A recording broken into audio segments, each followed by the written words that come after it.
School নাকি গোয়াল ঘর দেখলেই অবাক মনে হবে। না না, এটা কোনো বেসরকারি শিক্ষা প্রতিষ্ঠান নয়, খোদ সরকারি স্কুলের এই জরাজীর্ণ দশা। পূর্ব মেদিনীপুর জেলার এগরা 1 ব্লকের জেরথান গ্রাম পঞ্চায়েতের 7 খণ্ড প্রাথমিক বিদ্যালয়ের এই বেহাল অবস্থা। স্থানীয় এলাকার বাসিন্দাদের অভিযোগ, দীর্ঘদিন ধরে এই স্কুলের বেহাল অবস্থা। স্কুলের ক্লাসরুমের মধ্যেই পড়ে রয়েছে জ্বালানি, সেই সঙ্গে আবর্জনার স্তূপ। ছাত্রছাত্রীদের অভিযোগ, একটা ক্লাসরুমের মধ্যেই প্রথম থেকে চতুর্থ শ্রেণীর ক্লাস চলে। পাশাপাশি স্কুলের মিড ডে মিলেও নিয়মিত হয় না বলে দাবি স্থানীয় এলাকাবাসীর। না ক্লাস উপরই হতো, এইখানে অনুষ্ঠানের জন্য একটু সেখানে বন্ধ রাখা হয়েছিল। এখানটার অনুষ্ঠান নেই।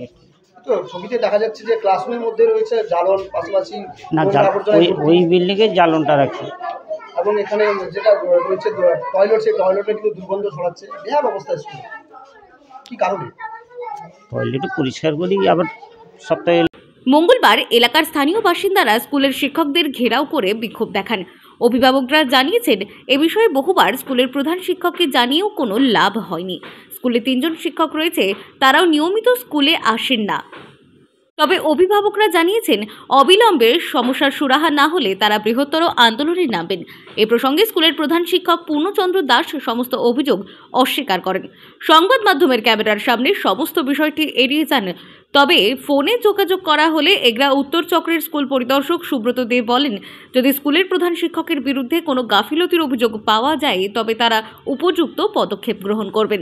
কিন্তু স্কুলের বেহাল দশা কবে স্বাভাবিক ছন্দে ফিরবে, সেদিকেই তাকিয়ে রয়েছে স্থানীয় এলাকার বাসিন্দারা।